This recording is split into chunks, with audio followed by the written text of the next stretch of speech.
Capítulo 7. Compartilhando sonhos. Nas profundezas das florestas tropicais do Amazonas, os índios Achuar e Huaroni estão reunidos para um ritual cotidiano.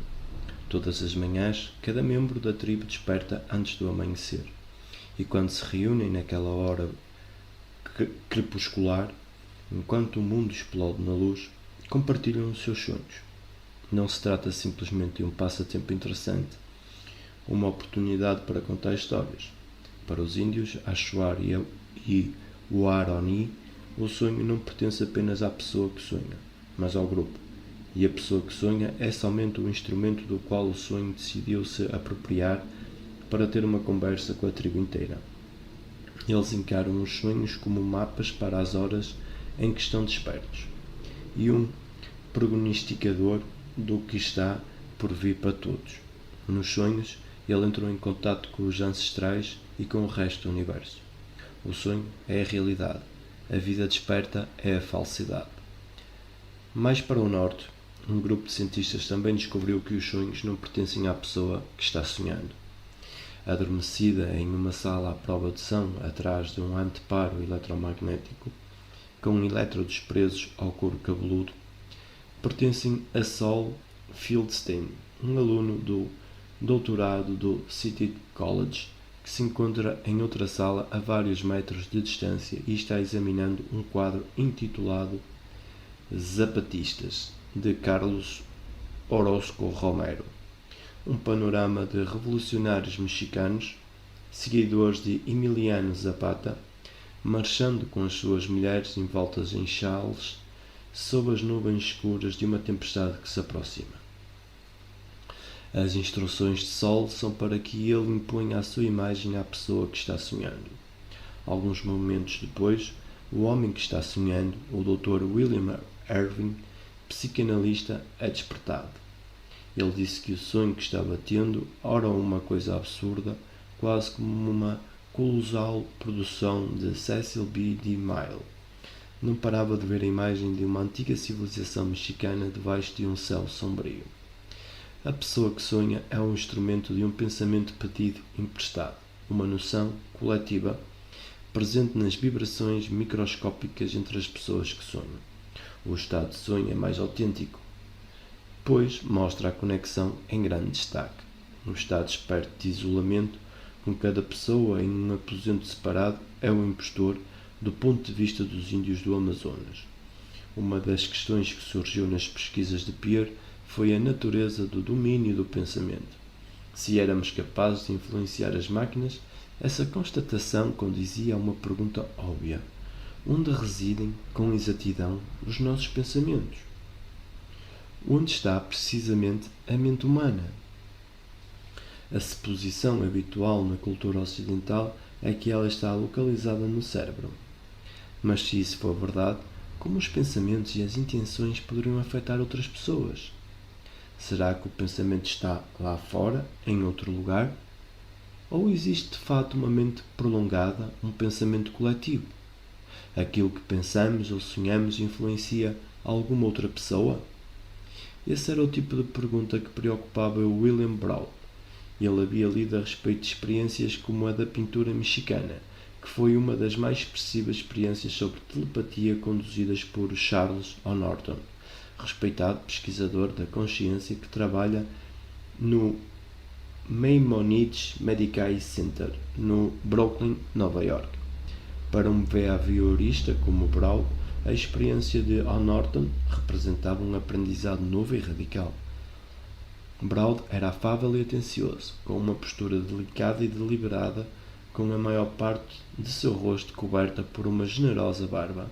Começara a carreira como psicólogo tradicional, com interesse particular pela psicologia e pela bioquímica da memória e do aprendizado. Contudo, havia nele um traço errante, um fascínio pelo que William James, o fundador da psicologia nos Estados Unidos, havia denominado corpos brancos. Braud gostava de anomalias, das coisas da vida que não se encaixavam na normalidade vigente, das suposições que poderiam ser invalidadas. Poucos anos depois de terminar seu doutorado, A década de 1960 diminuiu o forte domínio de Pavlov e Skinner sobre sua imaginação.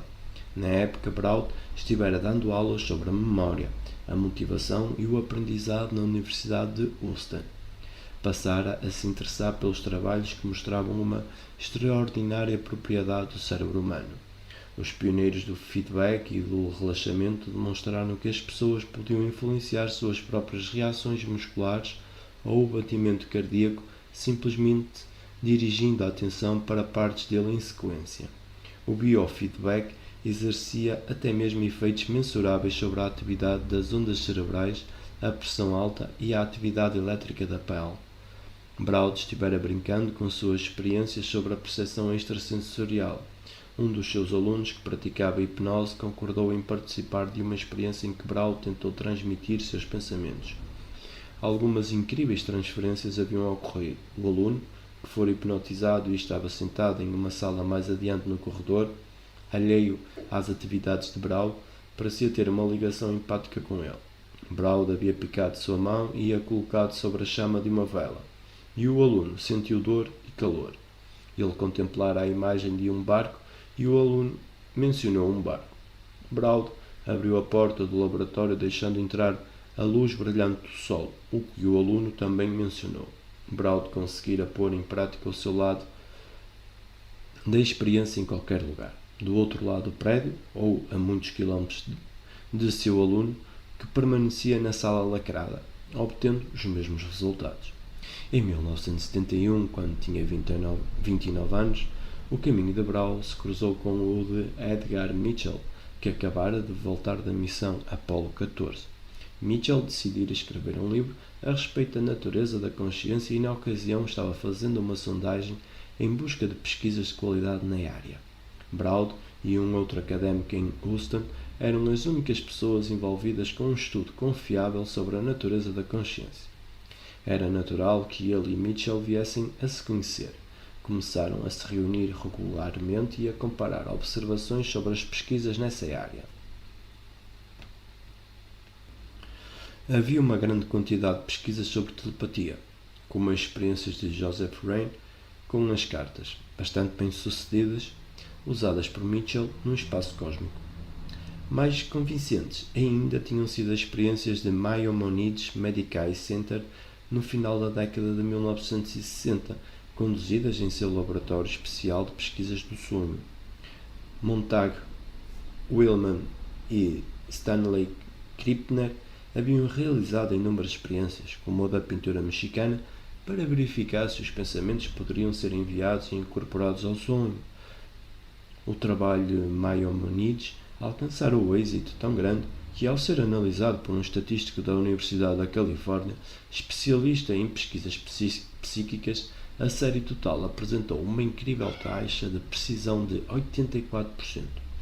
A probabilidade disso acontecer por acaso era de 250.000 para 1. Houvera até mesmo alguma evidência de que as pessoas podiam sentir empaticamente a dor de outra. Um psicólogo de Berkeley chamado Charles Sturt havia concebido uma experiência particularmente brutal, administrando choques elétricos a si mesmo para verificar se conseguiria enviar a sua dor e tê-la registrada por um receptor, uma outra pessoa, que estava ligado a máquinas que mediam os batimentos cardíacos, o volume do sangue e outras mudanças fisiológicas. Tart descobriu que seus receptores ficavam cientes da sua dor, porém não em um nível consciente. Qualquer empatia que possam ter sentido estava sendo registrada fisiologicamente por meio de um menor volume de sangue ou de uma palpitação mais acelerada, porém não de um modo consciente. Quando questionados, os participantes não tinham a menor ideia de que Tart estava recebendo os choques. Tart também demonstrou que quando dois participantes hipnotizam um ao outro, eles experimentam intensas alucinações comuns. Eles afirmaram ter compartilhado uma comunicação extrasensorial, na qual conheciam os pensamentos e sentimentos um do outro. A coisa chegou a um ponto que os corvos brancos de Braud estavam começando a assumir o controle, sobrepujando o trabalho académico dele. O próprio sistema de crenças de Braud havia-se afastado, em pequenos passos deliberados, de suas ideias originais, que haviam abraçado as simples equações da causa e efeito da química cerebral, em direção a ideias mais complexas a respeito da consciência. Suas próprias tímidas experiências tinham sido tão impressionantes e expressivas que o convenceram de que algo bem mais complexo do que as substâncias químicas estavam em ação no cérebro, se é que essas coisas estavam acontecendo no cérebro. Assim como Brown se interessara pela consciência alterada e pelo efeito do relaxamento na fisiologia, ele também fora atraído para longe de suas teorias behavioristas. Mitchell estivera recebendo algum financiamento da Mind Science Foundation, uma organização dedicada à pesquisa da consciência. Como quis o destino, a fundação estava planejando se mudar para Santo António e precisava de outro cientista experiente. Um emprego, com toda a liberdade que oferecia para as pesquisas sobre a natureza da consciência, era exatamente o que Brown procurava. O mundo da pesquisa da consciência era pequeno. Outro membro da fundação era Helmut Schmidt. Brown logo conheceu Schmidt e as suas máquinas REG. Foi aí que ele começou a se perguntar até onde funcionava a influência da mente humana. Afinal de contas, assim como os REGs, os seres humanos se qualificavam como sistemas que possuem uma considerável maleabilidade e instabilidade, ou seja, grande potencial para mudanças. Esses sistemas dinâmicos eram sempre instáveis e também poderiam ser suscetíveis à influência psicocinética em determinado nível quântico ou algum outro. Brown precisou dar apenas mais um pequeno passo para imaginar que, se as pessoas conseguiam afetar o próprio corpo por meio da atenção, poderiam então ser capazes de criar o mesmo efeito em outra pessoa. E se podíamos criar ordem em objetos inanimados, como as máquinas REG, talvez também pudéssemos estabelecer uma ordem em outras coisas vivas. Esses pensamentos estavam caminhando em direção a um modelo de consciência que não era nem mais limitado pelo corpo, e sim uma presença etérea que invadia outros corpos e coisas vivas e os influenciava como se fossem uma parte integrante dos mesmos. Brown decidiu desenvolver uma série de experiências para explorar exatamente qual a influência que a intenção individual poderia exercer em outras coisas vivas. Eram experiências difíceis de elaborar. O problema com a maioria dos sistemas vivos é o seu total dinamismo. As variáveis são tantas que é difícil medir a mudança. Brown decidiu começar com animais simples e avançar lentamente na complexidade evolucionária. Precisava de um sistema simples que tivesse certa capacidade de se modificar de maneira simples e mensurável. Em uma das pesquisas que fez, encontrou, por acaso, um perfeito candidato. Brown descobriu que o pequeno peixe-faca, listrado, emite um fraco sinal elétrico que provavelmente é usado com a finalidade de ajudar na navegação. O sinal elétrico possibilitaria que Brown quantificasse com precisão a direção do peixe. Elétrodos presos na lateral de um pequeno tanque captariam a atividade elétrica das emissões do peixe e forneceriam um imediato feedback na tela de um osciloscópio. A questão era se as pessoas conseguiriam modificar a direção em que o peixe estava nadando. O gerbo da Mongólia era outro bom candidato, porque ele gosta de correr na roda da atividade. Isso também daria a Brown algo que ele poderia medir. Poderia quantificar a velocidade de um gerbo durante a corrida e depois verificar se a intenção humana seria capaz de fazer com que ele corresse mais rápido. Brown queria testar os efeitos da intenção sobre as células humanas, de preferência as do sistema imunológico, pois se um agente externo fosse capaz de influenciar o sistema imunológico, as perspectivas de cura eram imensas. No entanto, isso representava um desafio grande demais para o seu laboratório. O sistema imunológico era uma entidade tão complexa que, em qualquer pesquisa da intenção humana, seria quase impossível quantificar o que havia mudado e quem era responsável pela mudança. Um candidato bem melhor eram os glóbulos vermelhos do sangue, as células chamadas eritrócitos ou hemácias. Quando as hemácias são colocadas em uma solução com os mesmos níveis salinos, sal, do plasma sanguíneo, suas membranas permanecem intactas e sobrevivem durante um longo tempo. Se acrescentarmos sal de mais ou de menos à solução, as membranas das hemácias se enfraquecem e, por fim, arrebentam, fazendo com que a hemoglobina da célula se derrame na solução, um processo chamado hemólise. O controle da velocidade do processo frequentemente é uma questão de variar a quantidade de sal na solução. Como esta se torna mais transparente à medida que a hemólise continua, também podemos quantificar a velocidade do processo medindo a quantidade de luz transmitida através da solução com um dispositivo chamado espectrofotómetro. Esse era outro sistema fácil de medir. Braun decidiu recrutar alguns voluntários, colocá-los em uma sala distante e analisar se eles conseguiriam proteger essas células e impedir que elas se rompessem, reduzindo a velocidade da hemólise depois de uma quantidade fatal de sal ter sido adicionada ao tubo de ensaio. Todas essas experiências foram bem sucedidas. Os voluntários de Braun conseguiram mudar a direção dos peixes, acelerar os gerbos e proteger as hemácias em um grau significativo. Braun estava pronto para passar a lidar com seres humanos, mas precisava de um método que isolasse os efeitos físicos. O dispositivo perfeito para isso, como qualquer agente de polícia sabe, é aquele que mede a atividade eletrodérmica (EDA) nos testes para detectar mentiras. A máquina capta qualquer aumento na condutividade elétrica da pele que é causado pela intensificação da atividade das glândulas sudoríparas, que, por sua vez, são governadas pelo sistema nervoso simpático.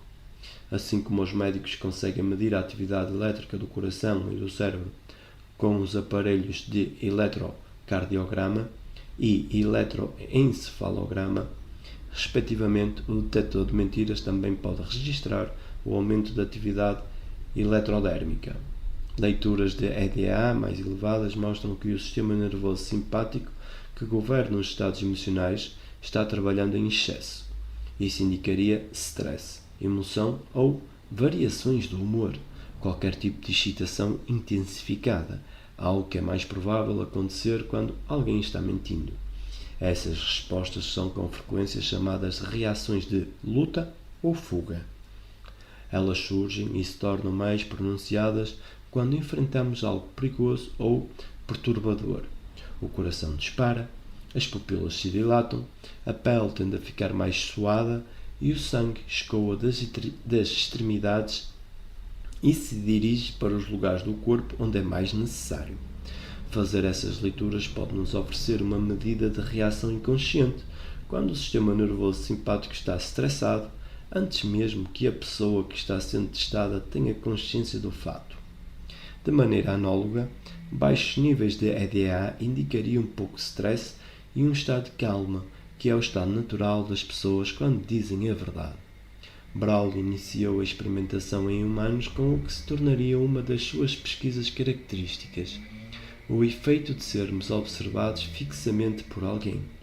Os pesquisadores da natureza da consciência apreciam particularmente o fenómeno porque ele é uma experiência extrasensorial relativamente fácil de ser realizada.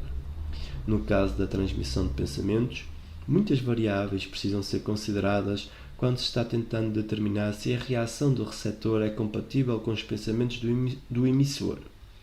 No caso do olhar fixo, o receptor sente ou não o olhar. E o mais perto que podemos chegar da redução de sentimentos subjetivos a uma simples múltipla escolha binária de uma máquina REG. Nas mãos de Braun, olhar fixamente para alguém e ser o objeto desse olhar tornou-se o estado da arte, o paraíso de um espreitador. Os participantes eram colocados em uma sala e conectados a elétrodos palmares de cloreto da prata, a um amplificador de resistência da pele e a um computador. O único equipamento adicional na sala era uma filmadora de vídeo VM2250 Hitachi colorida, que seria o implemento da espreita. Essa pequena câmara de vídeo era então conectada a uma TV de 19 polegadas em outra sala, a 2 corredores e 4 portas de distância, o que possibilitaria que a pessoa que estivesse olhando observasse tranquilamente a outra sem a possibilidade de que ocorresse qualquer forma de sugestão sensorial. O por acaso, alcançado por um habilidoso cálculo matemático, um algoritmo aleatório de computador, administrava o roteiro do observador. Sempre que o roteiro determinava, a pessoa olhava com atenção para a outra no monitor e tentava chamar a atenção dela. Nesse interim, na outra sala, a pessoa que estava sendo observada, relaxada em uma poltrona reclinável, fora instruída a pensar em tudo menos na possibilidade de estar ou não sendo observada. Brad realizou essas experiências 16 vezes. Na maioria dos casos, as pessoas que estavam sendo observadas exibiram uma atividade eletrodérmica significativamente mais intensa durante as sessões em que foram de fato observadas, 59% contra os esperados 50%, embora não estivessem conscientes do que estava acontecendo. Com o segundo grupo de participantes, Brown decidiu tentar algo diferente. Ele fez com que todos se conhecessem antes da experiência. Pediu-lhes que executassem uma série de exercícios que envolviam fitar os olhos de todos os demais e olhar atentamente uns para os outros enquanto conversavam. A ideia era reduzir qualquer mal-estar proveniente do facto de estarem sendo observados e também fazer com que travassem conhecimento entre eles. Quando esse grupo foi submetido à experiência, obtiveram resultados opostos aos dos testes anteriores. Os participantes estavam em seu estado mais calmo, precisamente quando eram observados. A semelhança de síndrome de Estocolmo, um distúrbio psicológico em que os prisioneiros começam a amar os seus carcereiros, as pessoas que estavam sendo observadas começaram a adorar ser observadas. De certa maneira, elas haviam se tornado viciadas nisso. Ficavam mais relaxadas quando estavam sendo observadas, mesmo à distância, e sentiam falta quando ninguém ficava olhando para elas. Baseado nessas últimas experiências, Brown ficou ainda mais convencido de que as pessoas possuíam meios de se comunicar e reagir à atenção remota, mesmo quando não tinham consciência dela. Assim como as pessoas que receberam choques elétricos de Charles Start, o participante que era observado não estava consciente de nada disso. A percepção ocorria apenas em um profundo nível subliminar. Grande parte dessa pesquisa inspirou uma importante consideração: o grau em que a necessidade determina o tamanho do efeito. Tornou-se óbvio para Brown que os sistemas aleatórios ou aqueles com elevado potencial de influência poderiam ser afetados pela intenção humana. Mas o efeito era maior se o sistema precisasse mudar? Se era possível acalmar uma pessoa, seria o efeito mais exagerado em alguém que precisasse ser acalmado. Alguém, digamos, com uma abundante energia nervosa? Em outras palavras, a necessidade conferiria à pessoa um acesso maior aos efeitos do campo?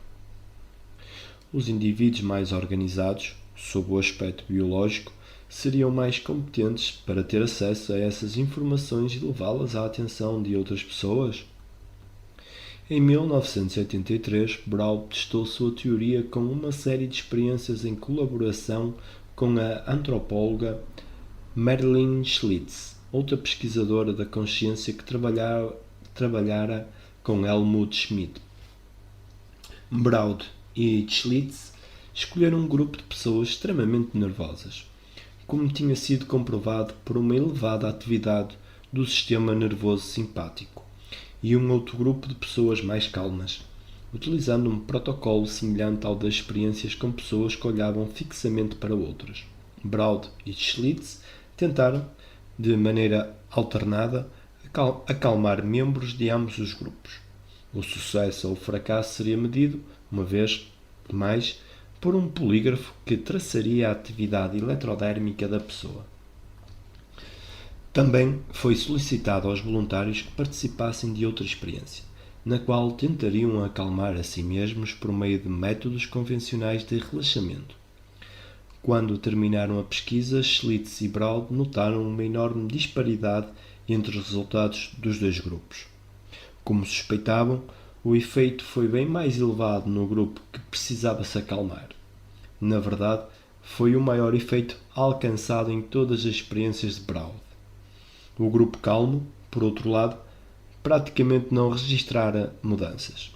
O efeito alcançado por seus membros diferiu muito pouco do que seria esperado pela probabilidade.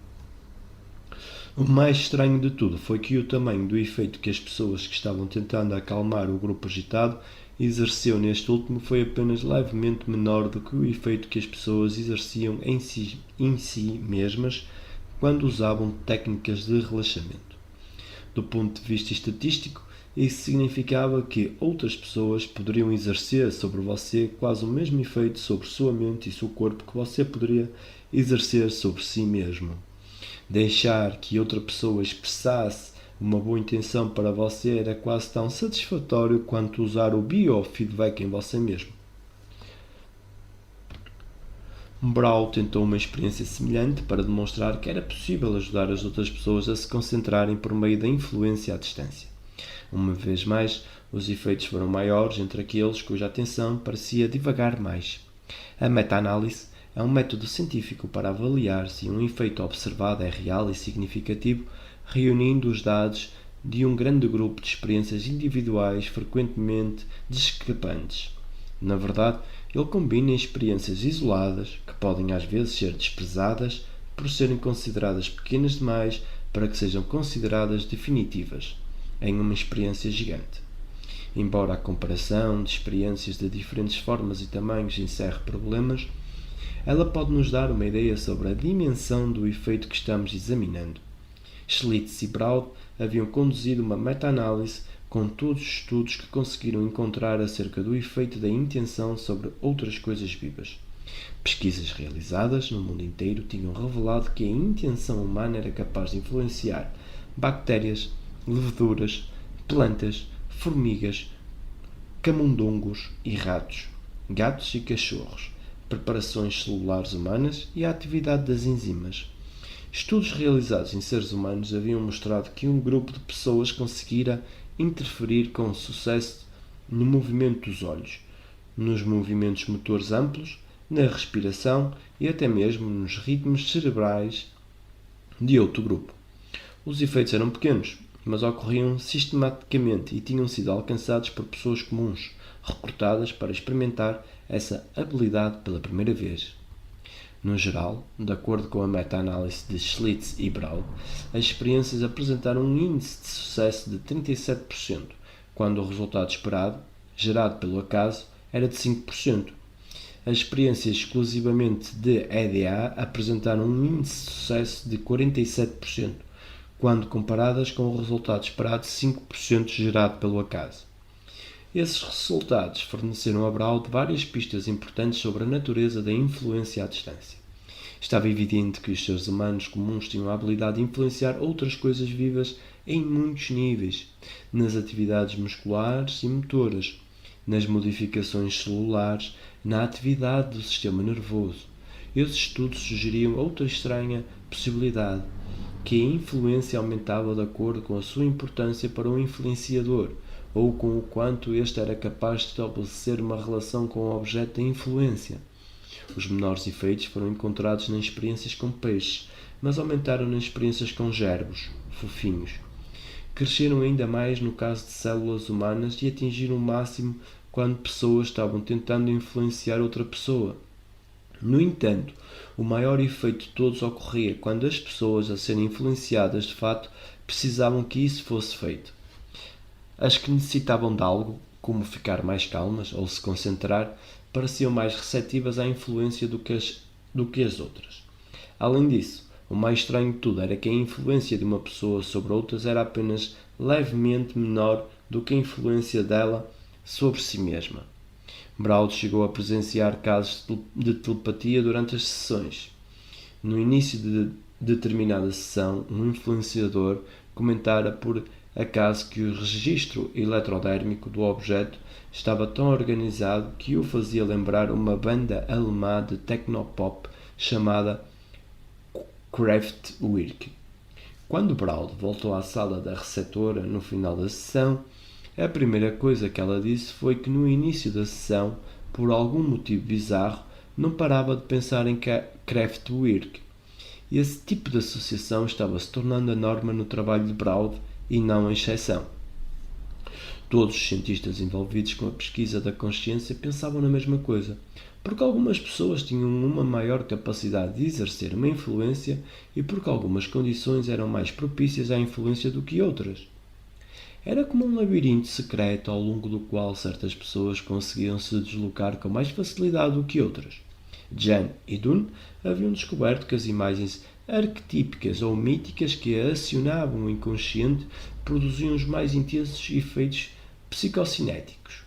A pesquisa sobre telepatia do Maimonides, altamente bem-sucedida, fora conduzida quando os participantes estavam adormecidos e sonhando. Mesmo quando fazia tentativas superficiais, Braud obteve grande sucesso durante a hipnose, tanto nas experiências de tarde como nos experimentos de observação à distância. A comunicação ocorrera subconscientemente sem que o receptor tivesse noção do que estava acontecendo. Braud procurara com afinco o fio condutor comum a todas essas experiências. Notara várias características que tendiam a garantir mais prontamente o sucesso. Alguns tipos de técnicas de relaxamento, por meio da meditação, do biofeedback ou de outro método. A redução do input sensorial ou da atividade física, os sonhos ou outros estados e sentimentos interiores, e a dependência do funcionamento do lado direito do cérebro. Braud e outros pesquisadores encontraram o que havia sido denominado efeito carneiro-bode, que funciona melhor quando acreditamos que irá funcionar e apresenta um resultado menor do que a média quando achamos que dará errado. Em ambos os casos, assim como a máquina REG, estamos influenciando os resultados, mesmo que, como um bode, o efeito seja negativo. Outra importante característica parece ser uma visão modificada do mundo.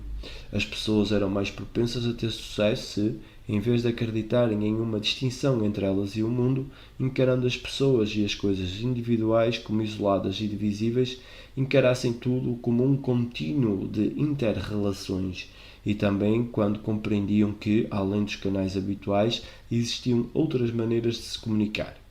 Tudo indicava que quando o lado esquerdo do cérebro era acalmado e o direito passava a predominar, as pessoas comuns poderiam obter acesso a informações. Braud havia lido os Vedas, a Bíblia indiana dos hindus antigos, que descrevia os siddhis, ou eventos psíquicos que ocorriam durante estados meditativos profundos.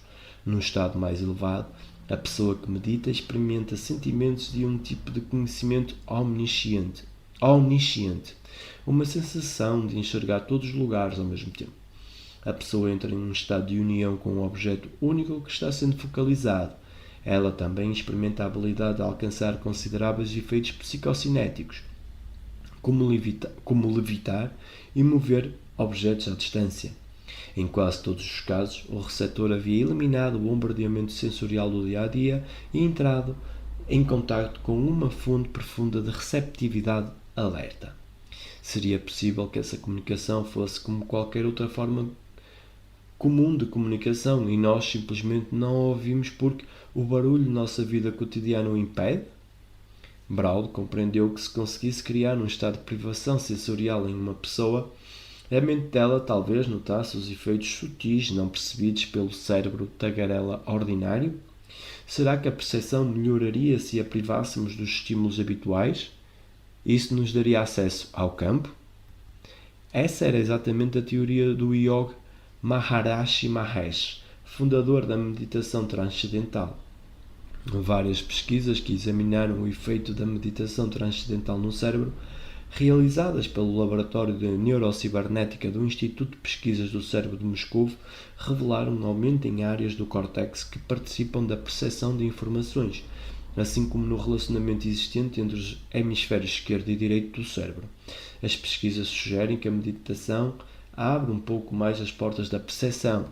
Braud ouvira falar em Ganzfeld, palavra alemã que significa campo completo, um método de desligar o input sensorial, e começou a realizar experiências de pés utilizando um protocolo Ganzfeld clássico. Seus voluntários sentavam-se em uma confortável poltrona reclinável em uma sala à prova de som com uma iluminação suave. Meias esferas semelhantes a bolas de ping-pong partidas ao meio eram colocadas sobre os olhos das pessoas que usavam fones de ouvido que tocavam uma estática contínua e silenciosa. Braud pediu aos voluntários que falassem durante 20 minutos a respeito de quaisquer impressões que surgissem em suas mentes. A partir daí, a experiência seguia a estrutura usual de uma experiência de telepatia. O palpite de Braud revelou-se correto.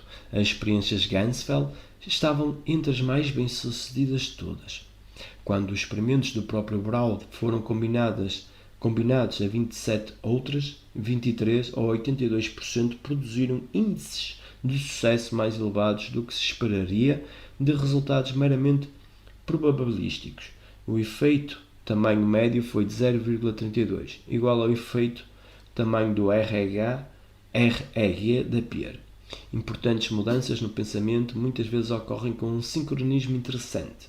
Charles O. Norton, da Clínica Maimonides no Brooklyn, e Adrian Parker, psicólogo da Universidade de Edimburgo, vinham refletindo exatamente sobre a mesma coisa que Braud e também começaram a examinar o Ganzfeld como um meio de explorar a natureza da consciência humana.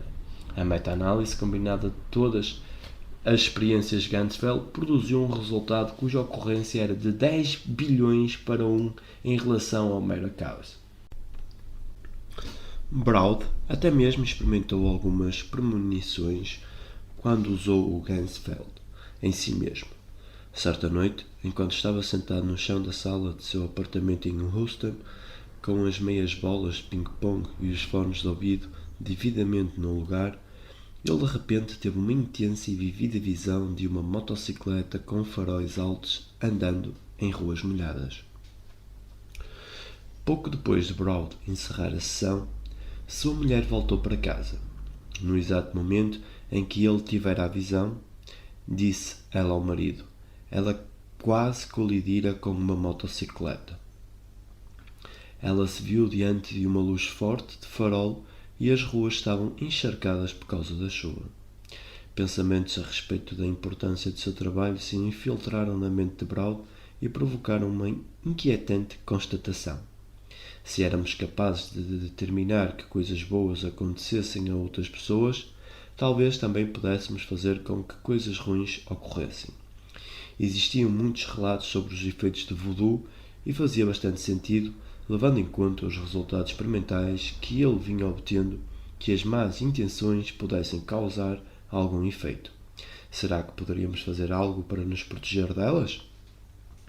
Alguns trabalhos preliminares de Braud o tranquilizaram.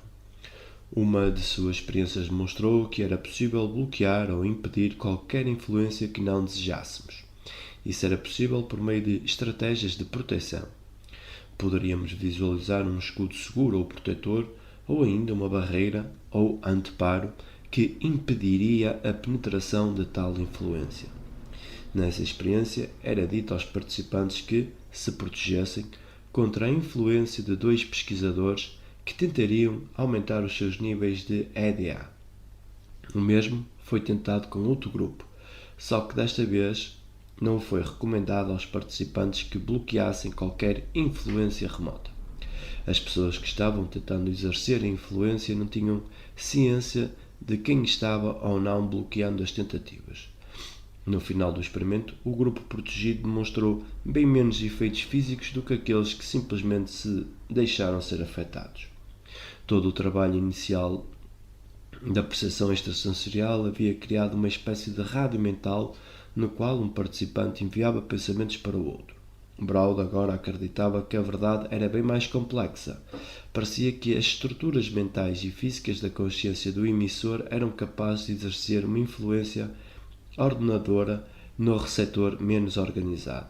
Outra possibilidade era que ela estivesse presente o tempo todo em algum tipo de campo, como o campo de ponto zero, que poderia ser utilizado e mobilizado quando necessário. Essa era a opinião de David Bohm, que postulara que todas as informações estavam presentes em um domínio invisível ou realidade superior à ordem implícita, mas que as informações ativas podiam ser convocadas como uma brigada de incêndio nos momentos de necessidade quando seriam necessárias e significativas. Braud desconfiava que a resposta poderia ser uma combinação dessas duas últimas coisas. Um campo de todas as informações e a capacidade dos seres humanos de fornecer informações que ajudariam a ordenar melhor outras pessoas e coisas. Na percepção habitual, a capacidade das redes dendríticas de nossos cérebros para receber informações do campo ponto zero é seriamente limitada, como demonstrou Pribram. Estamos em sintonia apenas com uma amplitude limitada de frequências. No entanto, qualquer estado alterado de consciência, a meditação, o relaxamento, o Ganzfeld, os sonhos, diminui essa limitação. De acordo com o teórico de sistemas Erwin Laszlo, é como se fôssemos um rádio e a nossa largura de banda se expandisse. As partes receptivas do cérebro se tornam mais suscetíveis a um número maior de comprimentos de onda no campo de ponto zero.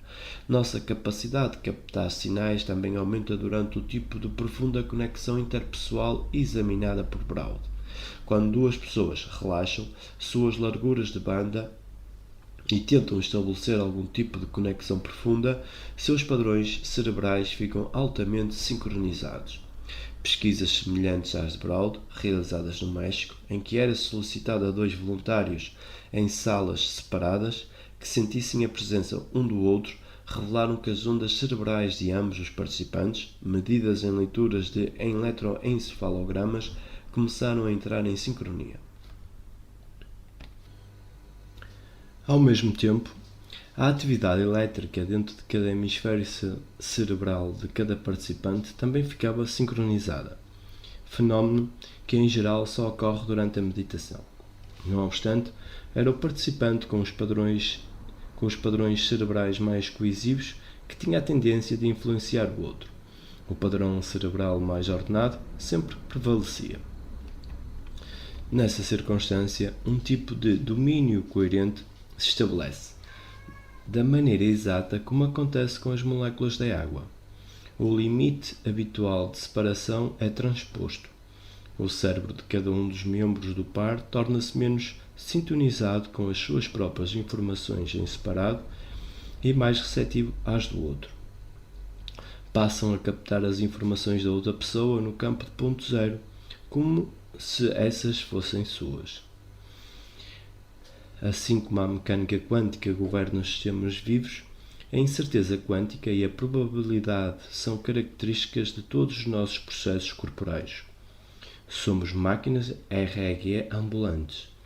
A qualquer momento da vida, qualquer um dos processos microscópicos que formam a nossa existência física e mental pode ser influenciado para seguir um entre vários caminhos. Na circunstância das experiências de Braud, em que duas pessoas têm uma largura de banda sincronizada, o observador com o maior grau de coerência ou ordem influencia os processos probabilísticos do receptor menos organizado. O membro mais ordenado dos pares de Braud estimula algum estado quântico no outro mais desordenado e o empurra suavemente em direção a um grau mais elevado de ordem.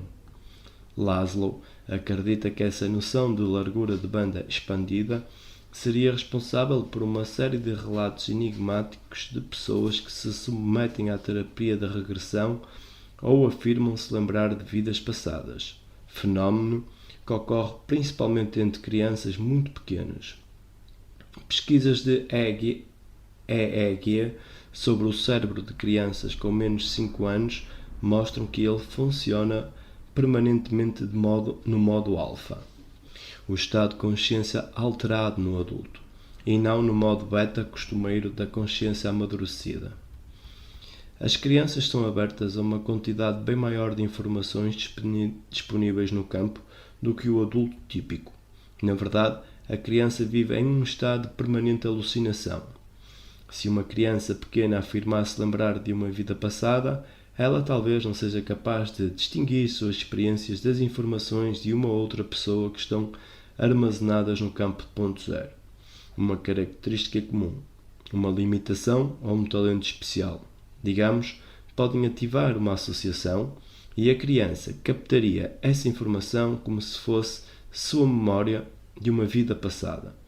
Não se trata de reencarnação, mas apenas do fato de uma pessoa que tem a capacidade de receber o maior número de estações e, por acidente, sintoniza a estação de rádio de outra pessoa. O modelo sugerido pelo trabalho de Broad é de um universo que está, até certo ponto, sob nosso controle. Nossos desejos e intenções criam a nossa realidade. Talvez sejamos capazes de usá-los para ter uma vida mais feliz, bloquear influências desfavoráveis, permanecer encerrados dentro de uma cerca protetora de boa vontade. Tome cuidado com o que você deseja, pensou Broad. Cada um de nós tem a capacidade de tornar nossos desejos realidade. Broad começou a testar essa ideia com o seu jeito tranquilo e casual, usando a intenção para obter determinados resultados. O processo só parecia funcionar quando ele usava uma forma suave de desejar, e não uma intensa determinação. Era como quando tentamos forçar o sono. Quanto mais nos esforçamos, mais interferimos no processo. Broad tinha a impressão de que os seres humanos operavam em dois níveis: o do esforço concreto e motivado do mundo do dia-a-dia e do mundo relaxado, passivo e receptivo de o campo. E os dois pareciam incompatíveis. Com o tempo, quando os resultados de Broad desejava pareceram ocorrer com mais frequência do que o esperado pelo acaso, ele adquiriu a reputação de ser pé quente. O trabalho de Broad ofereceu provas adicionais de algo que outros cientistas estavam começando a perceber. Nosso estado natural de ser é o relacionamento, um tango, um estado constante de um influenciando o outro. Assim como as partículas subatómicas das quais somos formados não podem ser separadas do espaço e das partículas que as cercam, também os seres humanos não podem se isolar uns dos outros. Um sistema vivo de maior coerência poderia trocar informações e criar ou restaurar a coerência em um sistema desordenado, aleatório ou caótico. O estado natural do mundo vivo parecia ser a ordem, um impulso em direção a uma maior coerência. A negentropia dava a impressão de ser a força mais poderosa. Por meio do ato da observação e da intenção, temos a capacidade de estender uma espécie de superradiância para o mundo. Esse tango parece estender tanto aos nossos pensamentos como aos nossos processos corporais. Os sonhos, assim como as horas que passamos despertos, podem ser compartilhados entre nós mesmos e todas as pessoas que já viveram. Conduzimos um constante diálogo com o campo, enriquecendo e ao mesmo tempo recorrendo a ele. Muitas das maiores realizações da humanidade podem resultar do fato de uma pessoa ter tido acesso a um acúmulo compartilhado de informações. Um esforço coletivo no campo de ponto zero, no que chamamos de um momento de inspiração. O que denominamos genialidade pode ser simplesmente uma maior capacidade de acessar o campo de ponto zero. Nesse sentido, nossa inteligência, criatividade e imaginação não estão trancadas no cérebro. Existe como uma interação com o campo. A questão mais fundamental levantada pelo trabalho de Broad tem a ver com a individualidade, onde cada um de nós começa e termina. Se todo o resultado, cada evento, era um relacionamento e os pensamentos eram um processo comunal, talvez precisássemos de uma forte comunidade de boa intenção para funcionar bem no mundo. Muitas outras pesquisas demonstraram que o intenso envolvimento comunitário era um dos mais importantes indicadores de saúde. O exemplo mais interessante disso era uma pequena cidade na Pensilvânia chamada Roseto. Essa minúscula cidade era toda povoada por imigrantes da mesma região da Itália. A cultura fora integralmente transplantada junto com as pessoas. A cidade compartilhava um sentimento bastante coeso de comunidade. Os ricos viviam lado a lado com os pobres, mas o sentimento de inter-relação era tão grande que a inveja parecia ser minimizada. Roseto tinha um registro médico impressionante. Apesar da prevalência de uma série de fatores de alto risco na comunidade, como o fumo, o stress económico e a alimentação com elevado teor de gordura, os habitantes apresentavam um índice de ataques do coração de menos da metade dos das cidades vizinhas. Uma geração mais tarde, a natureza coesiva da cidade se fragmentou. Os jovens não levaram adiante o sentimento comunitário e não demorou muito para que Rosseto começasse a exibir as características de uma cidade americana típica, uma coleção de pessoas isoladas. Ao mesmo tempo, o índice de ataques de coração aumentou com rapidez e se equiparou ao das cidades vizinhas. No entanto, naqueles poucos e preciosos anos, Rosseto fora coerente. Braud demonstrara que os seres humanos extrapolam os limites individuais. O que ele ainda não sabia era até onde poderíamos nos deslocar.